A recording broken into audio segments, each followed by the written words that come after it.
Have you ever reached a point where failure stopped feeling like something that happened to you and started to feel like who you were? Where every new attempt carried the weight of all the ones that came before it, and every setback whispered the same cruel question: what if this is all I'll ever be? Not everyone hits that moment after one mistake. Some people arrive there after 2 or 3 collapses. Others only reach it after the world has watched them fall again and again, until even hope feels embarrassing. This is not a story about someone who succeeded quickly. It's about someone who stayed when leaving would have been easier, quieter, and far more socially acceptable. In a city built on routine, where factories exhaled smoke into the same gray sky every morning, and ambition was treated like a childish fantasy, there lived a man named Victor. His life didn't begin in chaos.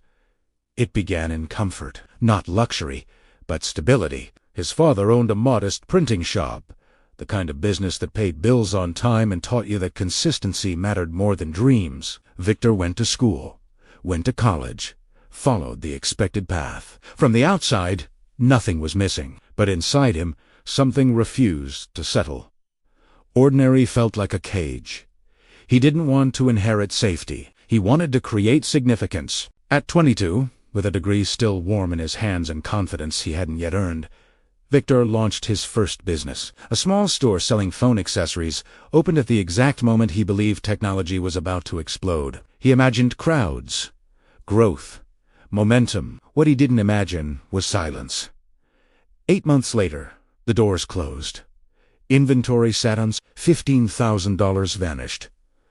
People called it bad timing. Victor called it personal. His father offered him a way back, a desk at the printing shop, a stable income, a quiet return to normal life. Victor heard the kindness in the offer, but all he could feel was surrender. Accepting meant admitting the dream had been foolish. So he refused. The next attempt came fast. An online tutoring platform. He worked on it for a year, alone, teaching himself skills he didn't yet have. Convinced effort would eventually force results to appear. It didn't. 3 customers, $280. Another shutdown. Another explanation to family members who were beginning to exchange looks instead of encouragement. Then came a food delivery idea, then a clothing boutique, then an event planning business. Each one failed faster than the last, like a pattern tightening its grip. Money drained, confidence cracked. By his mid-20s, Victor wasn't seen as ambitious anymore. He was seen as reckless. A warning. A story parents told their children about what happens when you chase unrealistic dreams. What hurt most wasn't the gossip. It was the quiet moments at night, staring at the ceiling, replaying every decision, wondering if persistence had crossed the line into delusion. He began asking himself questions he had never allowed before. What if they're right? What if wanting more doesn't mean you're capable of more? The collapse that followed wasn't subtle. It was violent. His 6th venture, a digital marketing agency, imploded under the weight of ambition without structure. He hired people before he had systems, signed leases before he had clients, promised results he didn't yet know how to produce. When the clients left, everything followed. The office, the employees, the illusion of control. Bankruptcy wasn't just a legal process. It was a public declaration of defeat. At 28, Victor moved back into his childhood bedroom. The same walls that once held posters of future dreams now echoed with disappointment.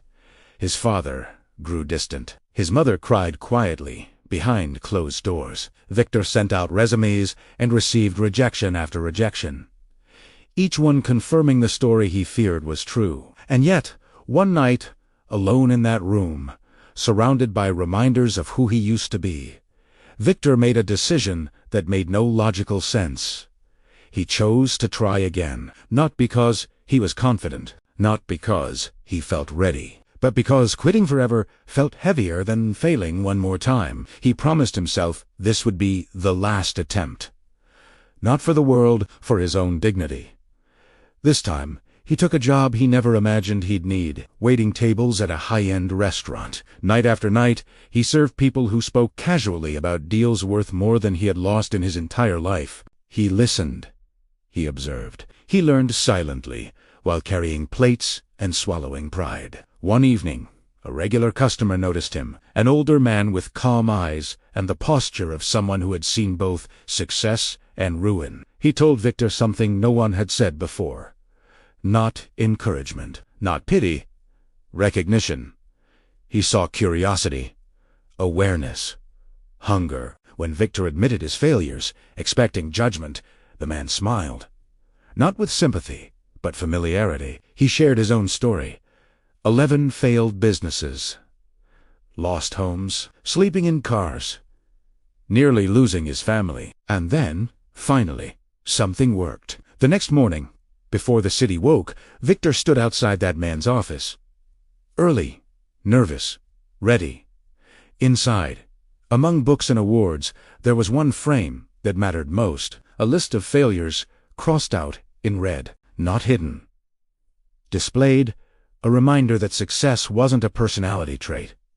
It was a skill learned through repetition. The lessons that followed didn't sound magical. They sounded boring. Studying before starting, learning the market deeply instead of chasing excitement, committing not 2 months, but 2 years, choosing one thing and becoming exceptional at it instead of average at many.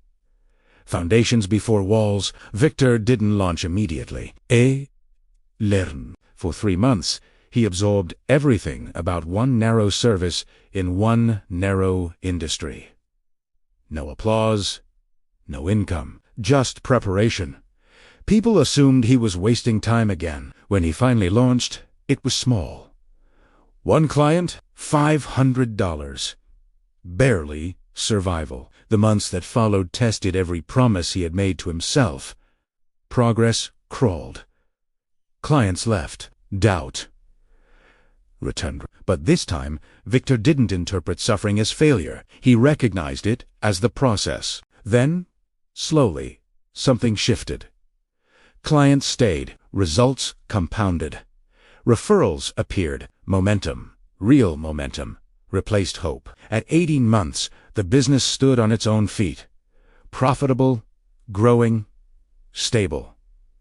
Years later, standing on a stage, Victor told his story not as proof of genius, but as evidence of endurance. He explained that failure wasn't a sign to stop, it was information.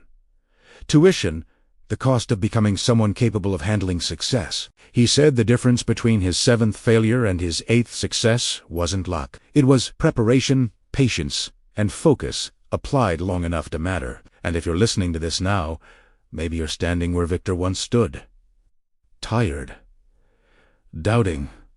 Wondering if trying again makes you brave or foolish. Let this story answer that question. Failure isn't the opposite of success. Quitting is. Your breakthrough isn't hiding from you. It's waiting for you to show up one more time, differently, deliberately, and for long enough that results have no choice but to appear. Thanks for watching.